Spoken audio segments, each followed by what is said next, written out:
coagulación sanguínea y fibrinólisis. La hemostasis garantiza que la irrigación se conserve en el sitio de la lesión de la pared vascular, así como la permeabilidad del lecho vascular y la fluidez de la sangre. La hemostasia primaria consiste en la creación de un tapón plaquetario, hemostático, que se forma en el sitio de la lesión de la pared vascular como resultado de la adhesión y agregación de las plaquetas y la vasoconstricción. La hemostasia secundaria es la activación de la coagulación que refuerza el tapón plaquetario mediante la creación de una red de fibrina. Los inhibidores endógenos de la coagulación impiden que se desarrolle el tapón plaquetario y se formen coágulos. El sistema fibrinolítico garantiza la disolución de la fibrina, mientras que los fagocitos eliminan el resto de elementos del tapón hemostático. La colaboración de las plaquetas y los factores plasmáticos de la coagulación con las células del endotelio vascular y los tejidos subendoteliales es fundamental para la hemostasia. Estructura. Las plaquetas, trombocitos, se forman tras la fragmentación del citoplasma de los megacariocitos de la médula ósea. Son células carentes de núcleo, y con forma de disco plano, Fig. D-A21, con un diámetro de 3 a 4 m y un volumen de 5 a 10 m3. Las personas sanas cuentan con unos 50, 000, 450000 plaquetas /L. Aproximadamente un 30% de las plaquetas se encuentran en el vaso. Su vida media es de 8 a 12 días, tras lo cual el sistema reticuloendotelial las elimina de la sangre. Una plaqueta posee una membrana celular de 3 capas con numerosos canalículos abiertos, por los que salen las sustancias que liberan los gránulos intraplaquetarios.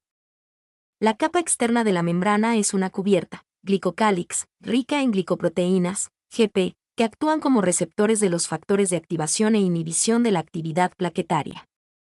Los receptores asociados a las proteínas G son receptores de, entre otros compuestos, la trombina, PAR1, PAR4, el tromboxano A2, TP, la prostaciclina, IP, y el ADP, P2 y 12, P2 y 1.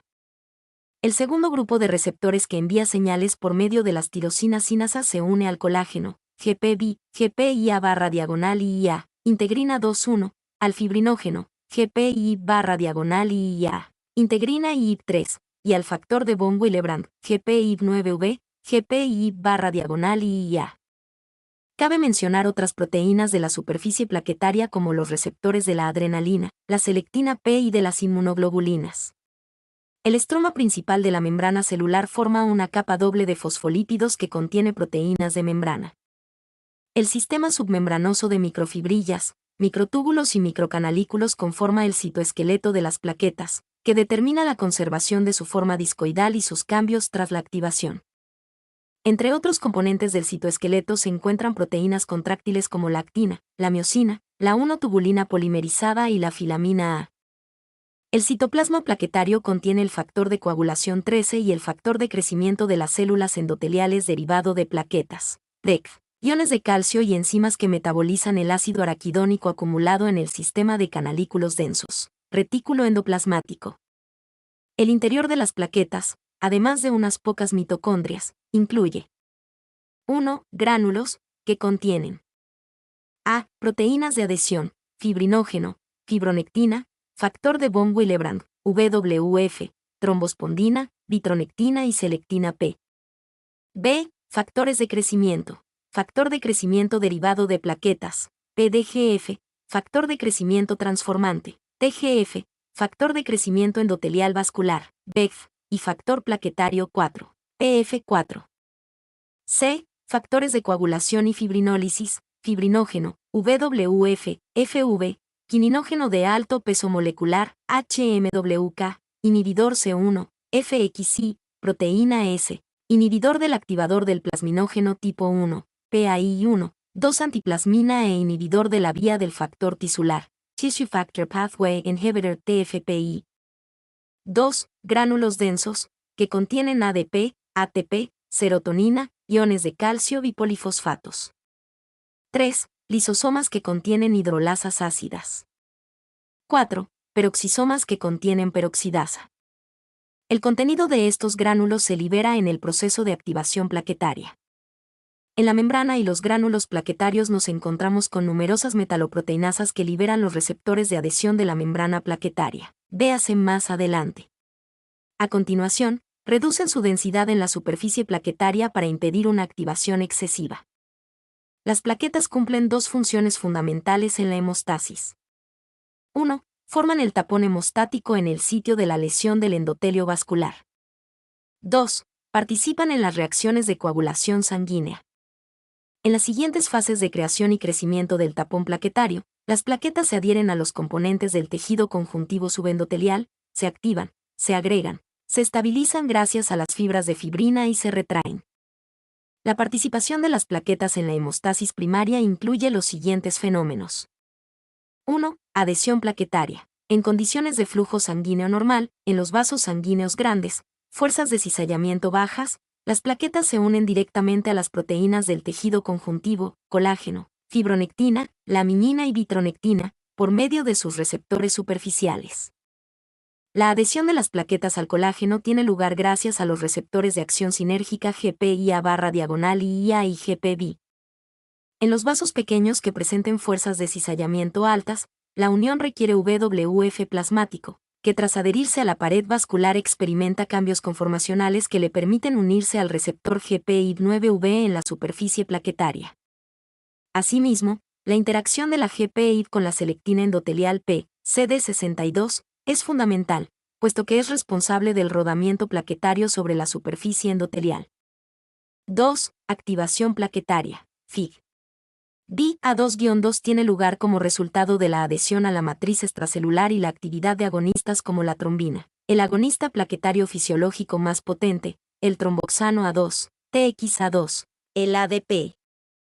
El factor activador de plaquetas PAF, fosfolípido liberado de los leucocitos estimulados y las células endoteliales, la serotonina y la catepsina G.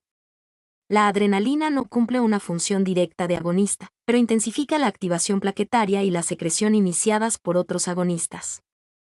Estas sustancias se unen a los receptores propios de la membrana plaquetaria y originan la respuesta fisiológica de la plaqueta. La interacción de los agonistas con los receptores plaquetarios desencadena la activación de la fosfolipasa C y la hidrólisis del fosfatidilinositol 4,5, bifosfato presente en la membrana plaquetaria para dar lugar a inositol trifosfato y diacilglicerol. El inositol trifosfato se une al receptor del sistema de canalículos densos para liberar iones de calcio intracelulares y activar el complejo de integrinas GPI/diagonal IIA, IP3, lo cual tiene lugar por medio de la GT-pasa plaquetaria RAP1B.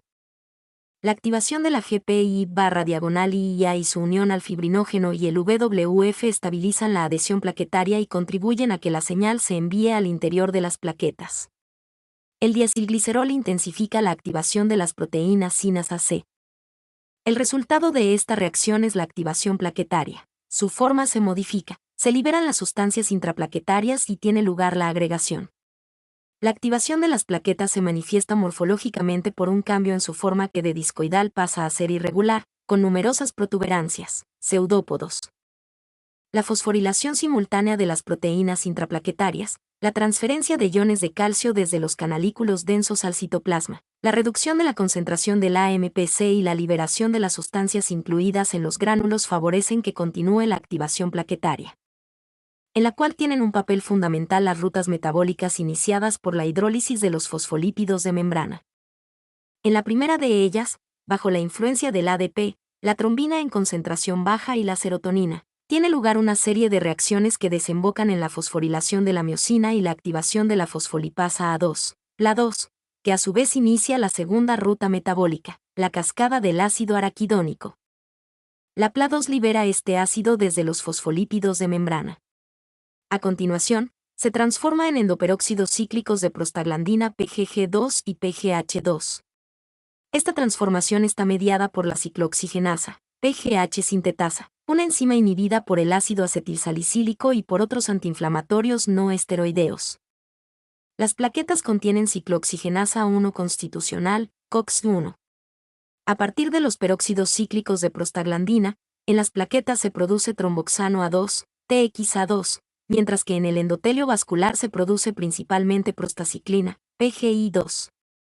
Ambos compuestos son inestables y se transforman rápidamente en metabolitos inactivos. El TXA2, la PGG2 y la PGH2 provocan la agregación plaquetaria y la contracción de los vasos sanguíneos. Por su parte, La PGI-2 inhibe la agregación plaquetaria y expande los vasos. Mi nombre es Demim. Soy tu asistente personal. Mi sitio en internet es demim.es.tl.